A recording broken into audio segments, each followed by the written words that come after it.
Avant que la vidéo commence, je t'invite à rejoindre le groupe Ici c'est Paris, un groupe Facebook géré par 3 partenaires qui font un excellent boulot des vidéos, de l'actualité du PSG.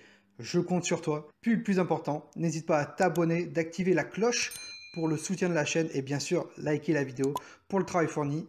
Bonne vidéo à toi!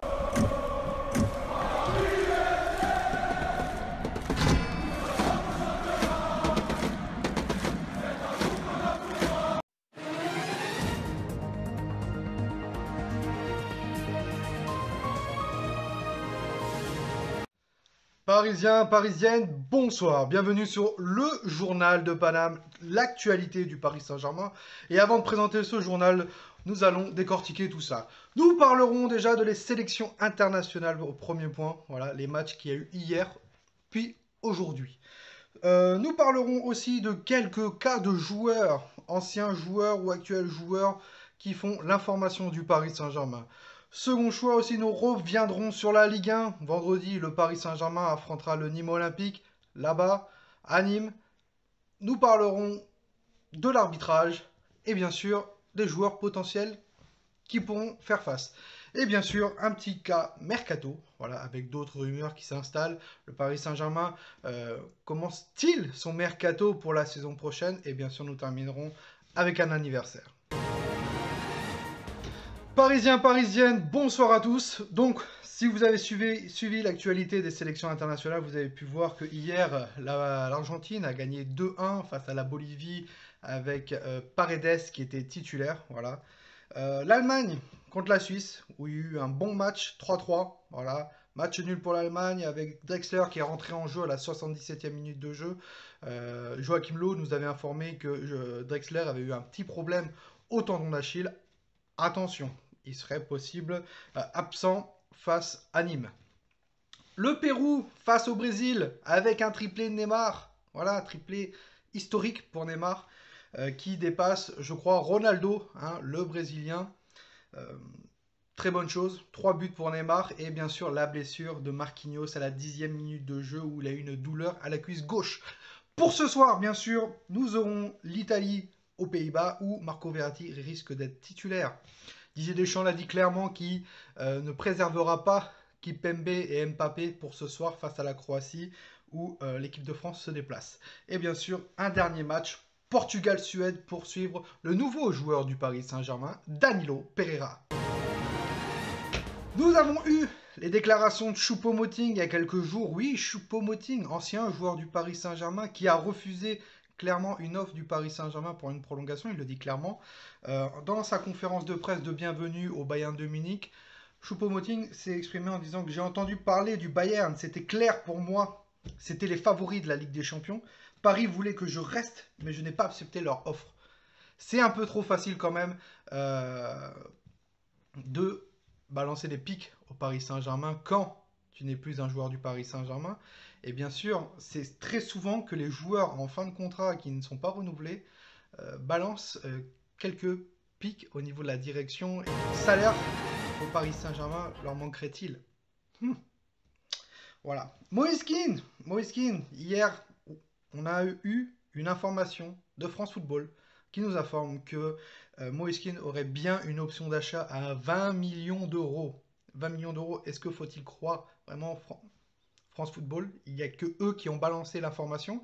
Pas confirmation de l'équipe RMC ou d'autres médias. Et si vous avez bien regardé, quand le Paris Saint-Germain a officialisé Moïse Kean, c'était bien dit en dessous que c'était avec pas d'option d'achat pour le prêt de Moïse Kean. Edinson Cavani qui devait jouer ce week-end avec Newcastle, malheureusement il sera mis en quarantaine, en quatorzaine, pardon, par son nouveau club Manchester United. Manchester United derrière a clairement communiqué qu'il serait possible que Edinson Cavani serait présent face au Paris Saint-Germain en Ligue des Champions ce mardi. Jessé Rodriguez, le joueur qui reste au Paris Saint-Germain, qui prend des kilos en plus, mais on ne sait pas quoi faire. Voilà. Le joueur a décidé d'aller jusqu'à la fin de son contrat, le contrat qui se termine en 2021, n'est pas dans les plans de Thomas Tuchel pour cette année, mais il sera quand même dans le groupe, on ne sait jamais s'il y a une blessure ou pas. Leonardo, lui cherche une porte de sortie.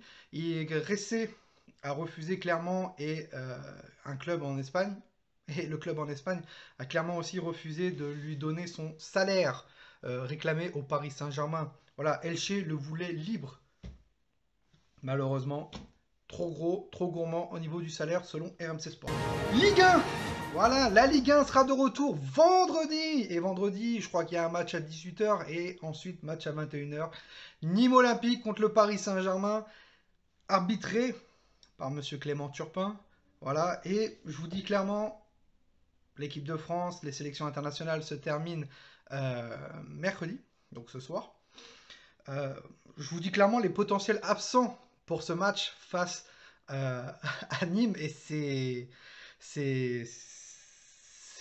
grave marrant parce que voilà quoi, je ne comprends pas la Ligue 1, enfin je ne comprends pas les gens de la Ligue professionnelle de football, voilà, d'avoir fait un match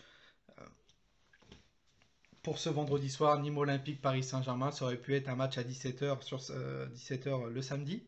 Pourquoi le faire le vendredi? Voilà, ou même le dimanche, ou bien reporter, pourquoi pas. Les absents potentiels, il y en a 14 actuellement. 14 absents potentiels. Voilà.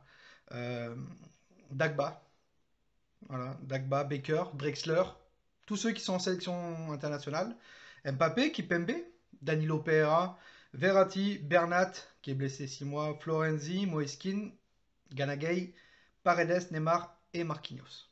Voilà, ce sont pour l'instant les 14 potentiels absents pour le match face à Nîmes. Et quand je dis potentiel, c'est pas sûr. Voilà, me dites pas derrière, il sera pas là alors qu'il sera là. S'il est là, Thomas Tuchel prend le risque de le faire jouer. Attention aux blessures. Voilà. Le Nîmes Paris Saint-Germain donc sera au stade de la Costière à 21 h. Niveau mercato, suivons l'actualité du mercato. Il y a eu encore des rumeurs qui sont parties à prendre énormément avec des pincettes. Les deux joueurs sont en fin de contrat. Sergio Ramos, qui aurait été proposé à la Juventus et au Paris Saint-Germain. Le Real de Madrid ne voudrait pas le prolonger actuellement.